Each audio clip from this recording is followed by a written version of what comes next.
I really wanted to talk about your piece in specific because I was really taken aback by it. Your video art, Truth Takes Time, I thought it was beautiful. And I really liked the narrative that was told. I thought it was absolutely beautiful, so I'm really happy you're here with us. I really thought it spread knowledge and awareness about the trans experience. Could you introduce yourself real quick and just tell me how you contributed to the piece? So I'm a filmmaker / animator / lady who likes to draw a lot, and I wrote this film I think in 2007, 2008. Actually, it was like in 2008 when I was about 9 months in HRT, and I had written it because I wanted to tell a story that felt familiar, and I was going to originally do it as a live-action film.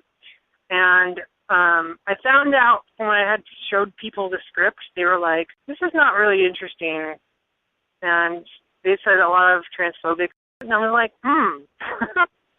that's not good. So I kind of added another piece to the film, but mostly the script stayed intact, and I decided to draw everything. And I animated it in Final Cut Pro, and I had other people do the voices, but I did the sound design and the drawings and the keyframing.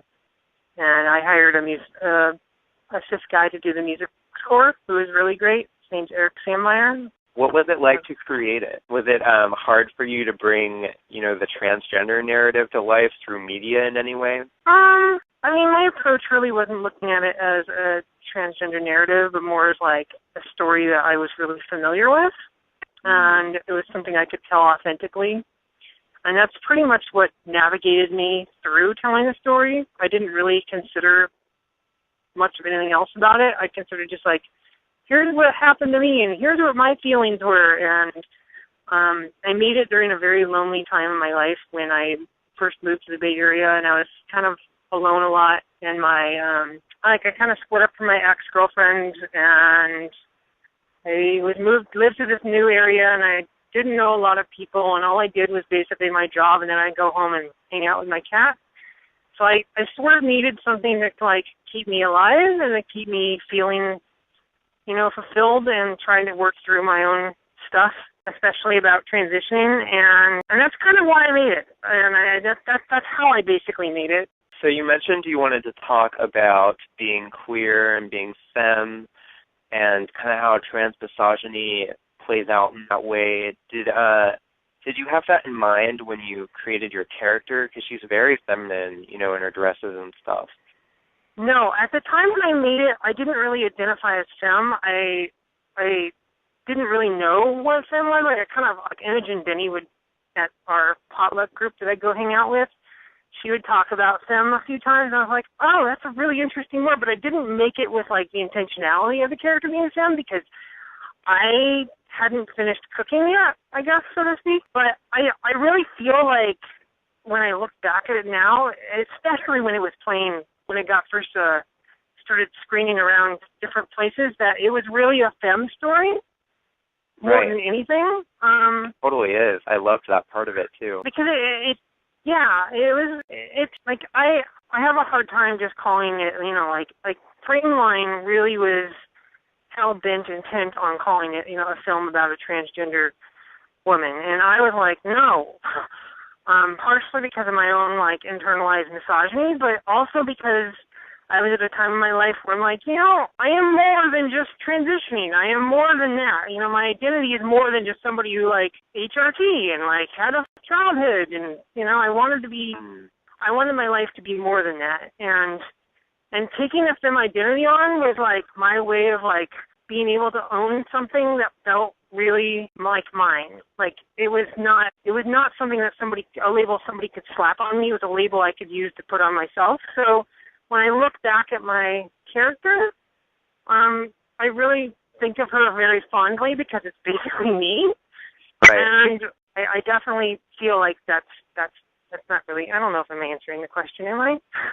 I thought you answered it beautifully. Did you have a goal in mind when you started creating Truth Takes Time, and did you reach that goal? I know you kind of did talk about why you created it, but did you have anything else to say when it comes to that? The main goal was to keep me from being lonely and to deal with my own stuff. I didn't really think anybody was going to like it. Because, like, in the first versions of the script, which really wasn't very different than the one I actually made, people were, like, telling me, like, this is not really interesting. Or, you know, one of the things, like, the scene between the father and Ellie, that was Right. one of the last things that was actually put in the film.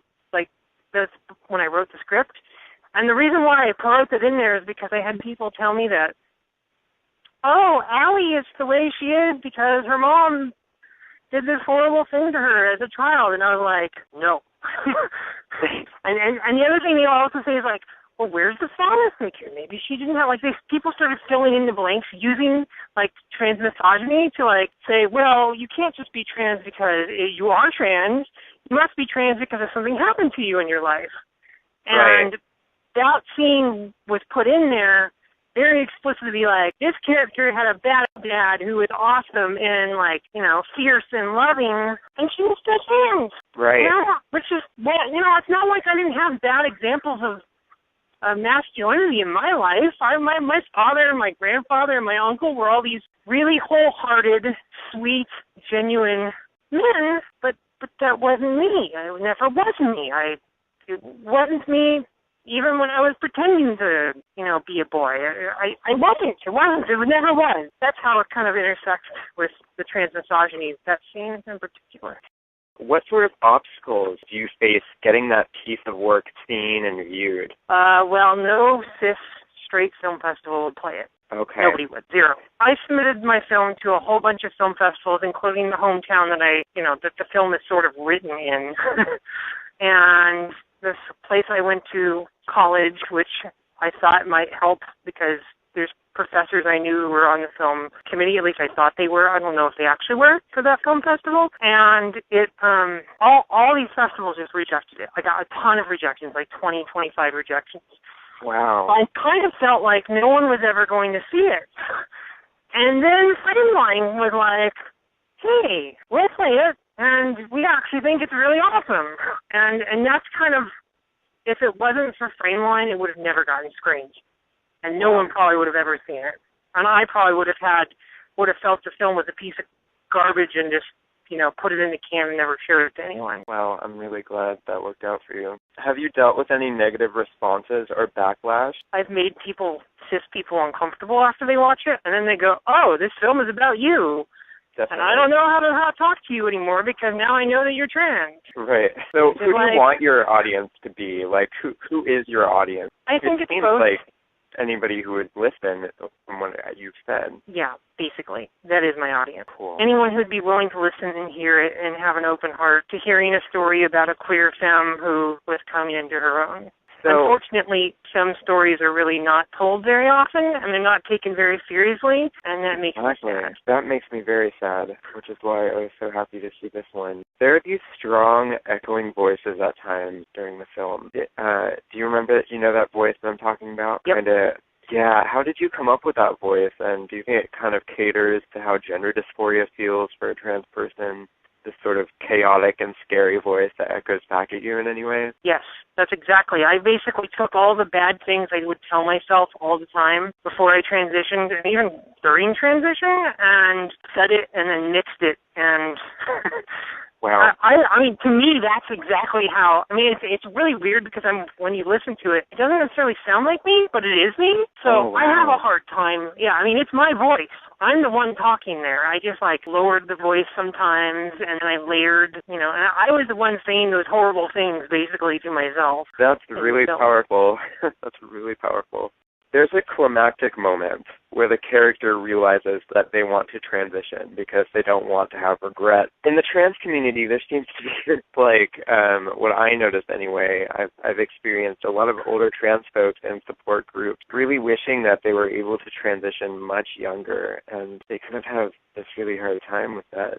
Do you think it's easier to come out now in any way? Yes, it's way easier to come out now. I mean, it's not, okay, let me rephrase that. It's not easier to come out. It's easier to deal with the consequences now. If I had come out when I was like 14, right, I am sure that would have not met with love and gratitude. Not from my father, but my mother and my stepfather. They would have been like flipped out. Even though I think my mother really knew very early on and was secretly supportive, but didn't really know how to be supportive because, you're not supposed to have a kid like that.